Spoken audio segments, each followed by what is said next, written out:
sampean terlalu basah ya nang asam iki lek ndek kan asam iki lek munggah kan basah. Iya. Padahal normal tanduran butuh basah nih itu 5 sampai 7. Jadi 5 sampai 7 itu pH tanahnya asam basahnya normal. Sehingga tanduran akar ini mangani yo bisa optimal. Tapi lek terlalu asam ya pertama gampang busuk. Kedua akar sabutnya gak akan cukuli lambat. Soalnya tanahnya asam. Ngurus lem. Ya. Itu efeknya.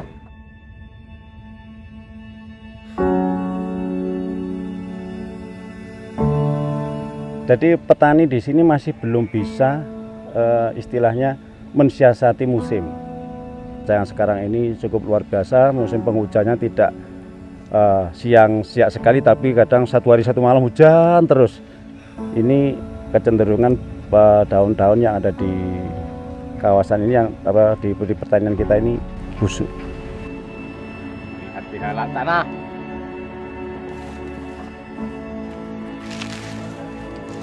Warna tandurannya Pak.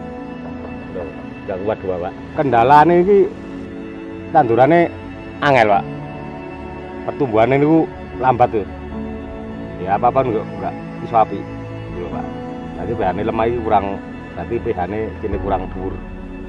Cuma 2. Pertanian di Kota Batu sudah berlangsung dengan sangat intensif sekali, yaitu dicirikan dengan penggunaan pupuk kimia maupun pestisida kimia yang berlebihan. Nah, dan ini sudah berlangsung dalam waktu lebih dari 10 tahun, sehingga menyebabkan terjadinya penurunan kesuburan tanah akibat akumulasi dari bahan-bahan kimia ini yang ada di dalam tanah. Oleh karena itu, untuk memperbaiki kesehatan tanah dan juga untuk meningkatkan kesuburan tanah, memperbaiki kesuburan tanah, maka kita harus menerapkan prinsip-prinsip pertanian organik untuk mendapatkan hasil pertanian lebih baik dan juga mencapai pertanian yang berkelanjutan. Tidak banyak yang menyadari bahwa selama ini pertanian itu menjadi sebuah sektor yang sangat vital bagi kita. Selama kita masih mengkonsumsi makanan, itu pasti akan terhubung dengan pertanian. Dan tidak banyak orang yang menyadari bahwa pertanian dan juga petani di Indonesia menghadapi sebuah problem yang begitu kompleks. Dari problem mereka tidak punya market, pasar yang pasti, kepastian harga, juga problem tentang misalnya benih, teknologi, belum lagi ada persoalan tentang dalam tanda petik krisis generasi kedua petani. Itu adalah sebuah problem kita bersama, tidak hanya sekedar itu problemnya pertanian di Indonesia, itu problem kita semua.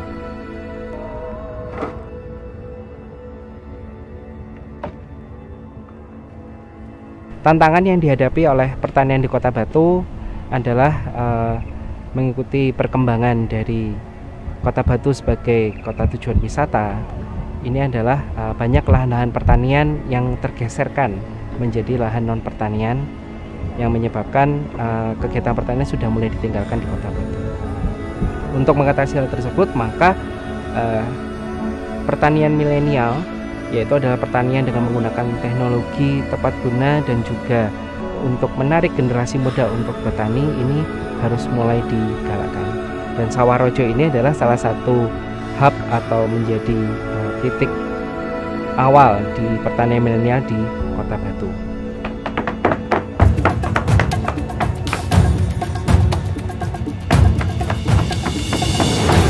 Salah satu yang unik di Sawarojo ini adalah kita mengusung pertanian millennial farmer dengan mengajak anak-anak muda untuk terjun langsung ke lahan-lahan pertanian. Dengan inovasi dan kreativitas mereka, kita berharap bahwa ada sebuah tawaran baru terhadap sektor pertanian yang ada di Kota Batu khususnya. Dari Universitas Tribuana Tunggadewi menawarkan konsep penggunaan teknologi arang aktif untuk kesuburan tanah. Nah, kalau tanahnya subur, tentu saja kualitas dan produknya akan jauh lebih unggul.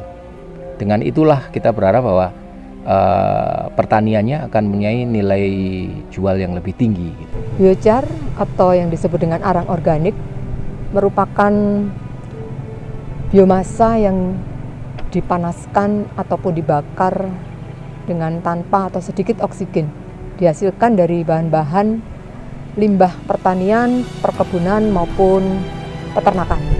Jadi bahan biomasa apapun yang melimpah di negeri ini bisa menjadikan bahan organik yang bersifat relatif stabil dan memiliki manfaat yang sangat besar. Meskipun warnanya hitam, tetapi jangan dilihat hitamnya, tapi begitu kita aplikasikan di dalam tanah-tanah yang terdegradasi, sangat memberikan dampak positif yang berkelanjutan. Jadi alangkah baiknya sudah saatnya saat ini kita tidak berpikir untuk memberikan bahan organik yang saat ini kita aplikasikan, kemudian setiap 3 atau 4 bulan kita ulangi lagi. Namun dengan biochar ini hanya dengan pemberian 1 kali akan berdampak untuk beberapa kali musim tanam.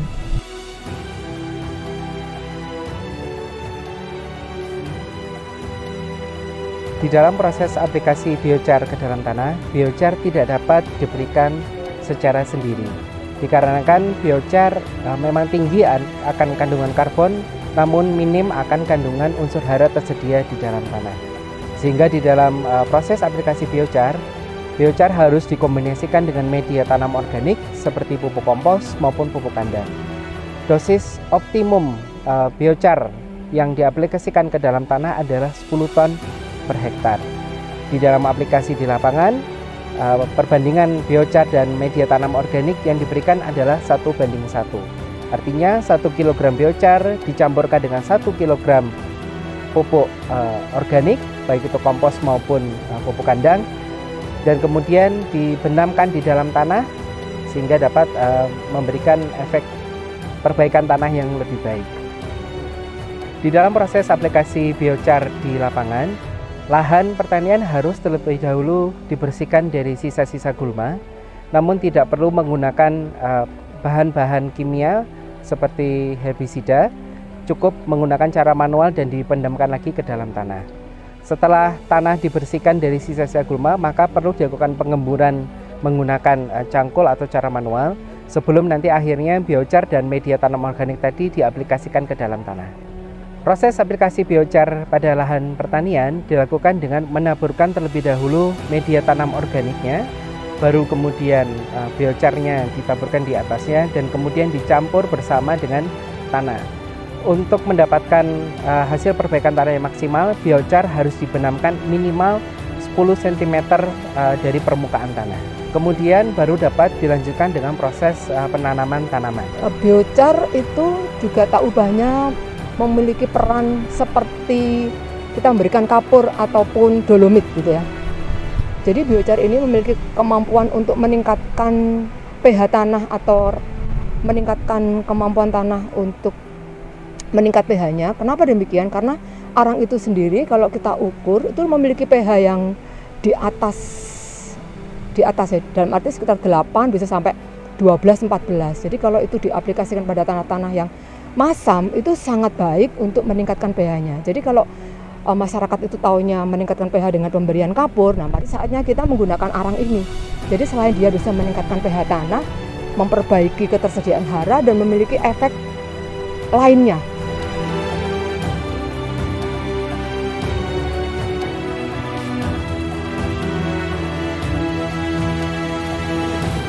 Melalui penggunaan biochar, mari kita bersama-sama berperan aktif di dalam perbaikan lahan pertanian menuju pertanian berkelanjutan untuk masa depan.